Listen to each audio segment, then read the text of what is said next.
Hey everyone, thank you all for coming today. My name is Derek. I'm currently a student studying at Question School of Business, concentrating in information systems and finance.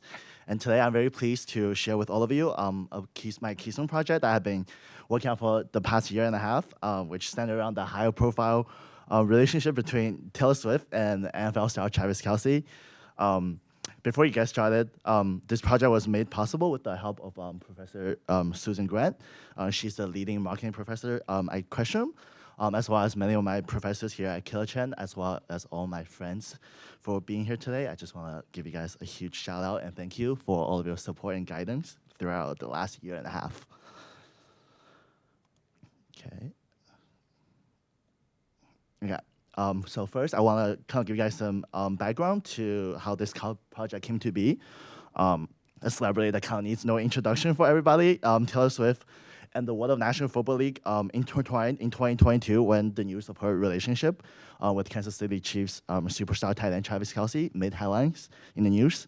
While many celebrities have been involved with professional sports world in the past, such as Drake with the Toronto Raptors, Spike Lee with the New York Knicks, I think Swift's sheer reach just brought significant viewership and revenue boosts, as well as she sparked countless cultural debates, and I want to kind of explore that further with this project.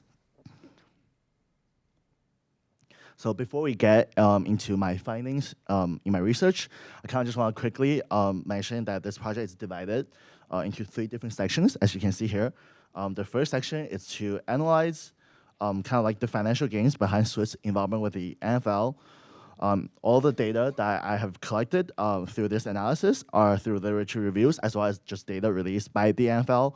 And I use different data analysis techniques to kind of find different correlations and causations through these data.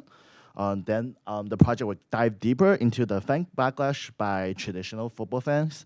I collected surveys as well as conducted a lot of interviews to kind of get a deep understanding into how individuals feel behind this like kind of culture lash that we're seeing in the NFL and as well as Taylor Swift. The sample of the survey and the interviews included fans of the NFL, fans of Taylor Swift, as well as fans of both, just kind of get like a sense of everybody. And all of them are between the age of 25 and 63. And then lastly, I will conclude the project kind of with a corporate strategy sections, going back to just bring everything together and serve as not only just like a presentation, but hopefully a framework for many companies to have like opportunity to work with celebrities in the future. I think overall it is just very remarkable that Taylor Swift and her incredibly loyal fan base could do, as you can see by these numbers and the graphs here. Swift started to attend games in late 2023, so week 3 right there, and it instantly led to an overall increase of 63% in female viewership between the age of 18 and 49. Here's also a lot more specific. Just like breakdown of like the female viewership increased by different age group at the game she attended. Additionally, you can also see a huge increase in viewership at the Chiefs game that she attended regardless of the matchups. Overall, the NFL saw a 7% increase in viewership in the 2023 to 2024 season, which is the highest since 2015. Kind of capped off with a record-setting Super Bowl 58 with 123 million viewers, which was the most watched TV program in the United States of all time at the time, because believe it or not, she broke that record this past year with Super Bowl 59 at 127 million, and of course, Taylor Swift was at the game. Generally, the NFL also saw significant revenue, despite Swift never directly kind of promoting to her fans about the product of the league. Kelce's jerseys kind of sales skyrocketed, as you can see by this graph. And generally, a lot of NFL products just completely skyrocketed because of her fan base. Kelce also saw his social media following as well as his podcast increase in just generally interest. And overall, the NFL saw a $1 billion increase in brand revenue generated by Swift and a large increase in women's merchandise specifically, with her fans making over 200,000 purchases in late 2023. This effect is comparable to the Eras Tour, which is her most recent concert. And that concert tour generated $2 billion in direct revenue and $3 billion in total economic impact. As we can see, she's just generally a really big deal, and wherever she goes, she brings in a lot of revenue. But despite kind of like this surge of interest in revenue, Backlash kind of quickly emerged from traditional NFL fans. Many complained that broadcasts focused too much on Swift at the game, reducing coverage of the game itself. Social media kind of exploded with memes and complaints, with some fans calling the coverage disrespectful to football. And these are just some of the other pushbacks that I have generally gathered through just like research and also through my surveys and interviews. This reaction kind of revealed the tension between sports as a traditionally male-dominated space and the influx of new primary female fans brought by Taylor Swift. So I kind of want to dive deeper into the root of the sentiment, which is why I conducted interviews with fans of the NFL as well as Taylor Swift. The major takeaway from all of my interviews that there seems to be a theme of gatekeeping among longtime NFL fans. They feel like it's a product of entertainment. They kind of feel like that they are owed to like this like NFL experience in the way that they see it. And despite professional sports being, for everybody, fans feel alienated with pop culture emerge with sports. Here are just some example questions and responses I received. We can kind of see there's a resistance to new fans that might be different in terms of different demographic compared to like traditional fans that are just there for football. It kind of certainly underscored the culture barrier that we have seen, especially too when it comes to inclusivity in these kind of communities. So kind of as I mentioned just earlier, celebrities' involvement in sports is like nothing new.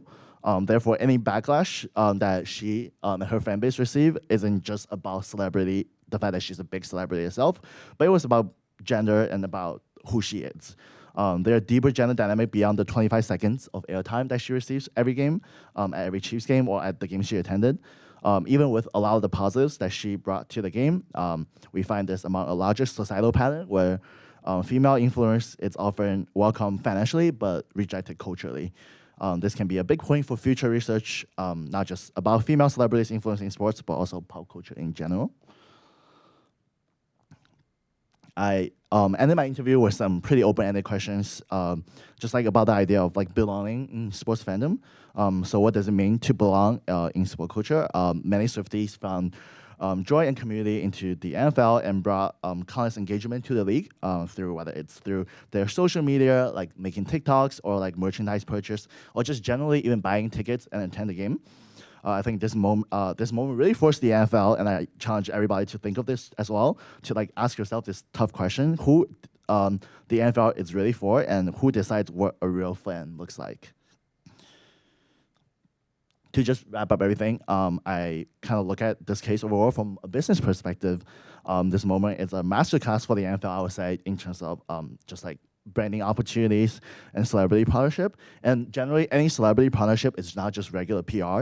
I think there are major business opportunities for this league. And many brands and companies can learn a lot from this case with the NFL and the Taylor Swift and kind of leverage these opportunities to help them grow by welcoming diverse audience, balancing traditional content with inclusive marketing, and having a really strong communication strategies to prepare for any kind of backlash from their traditional fans.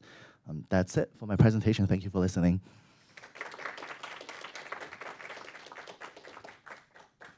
We have about 4 minutes for questions, if anyone has questions.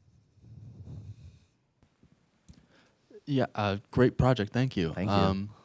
I'm kind of really interested in how you got into it, because like I remember being at the Super Bowl and my friends placing like a joke bet on like the over-under camera appearances of Swift, and I'm really interested in how you got into the project. Yeah, kind of. That's pretty cool that you're at a Super Bowl, by the way. But kind of exactly to the point that you said, there's just a lot of like information online, like how many seconds, like placing bets on how many seconds that she appears at the game. And I'm a pretty big sports fan myself, and what I noticed in the past is that doesn't usually happen with like any other celebrity. So I just really wanted to like take a deeper dive into why is it just Taylor Swift, and obviously I think just like the fact that she's really huge has a lot to do with it, but also just a lot of different things that we see online and backlashes kind of just got me like hooked to the idea of going forward with this project.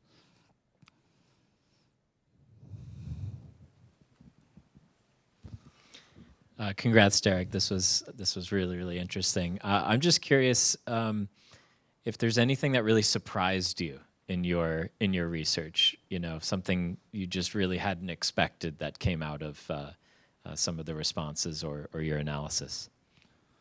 Yeah, thank you, Chris. I think generally, I would say what surprised me the most is just like, especially when I was conducting my interview, there usually isn't a lot of disagreement in terms of what like each fans want for the league. I think it's just the idea that I was honestly just like shocked by the fact that they were just like, oh, I just don't want to watch her, which is like, again, like I mentioned in my presentation, she's only on the screen for like 10 seconds at a game, and let's be real here, every 10 seconds we could look away and then come back and then it's just over. So I guess that's just what shocked me the most. But I think that's why it's a good idea to dive deeper into like the cultural backlash aspects of it. I think we could learn a lot, especially this project is just like a starting point, perhaps for a lot more future research in terms of just like the gender relationship in terms like within pop culture. I think we have time for one more. If you could send your materials and lessons to like 2 or 3 like dream businesses, what businesses would you target? Thank you, Dr. Fish. I think just generally, this is a very good starting point for a lot of like sports businesses. So obviously, it's NFL. It's very easy to translate for leagues like the NBA, the MLB, or even like international leagues. And I would even say there's a lot of like athletic wear companies, like other just general companies that collab a lot with like celebrities and athletes. So I think we can definitely send this to them as well. I think they can learn a lot just generally from this kind of project slash collab that we've been seeing. Thank you.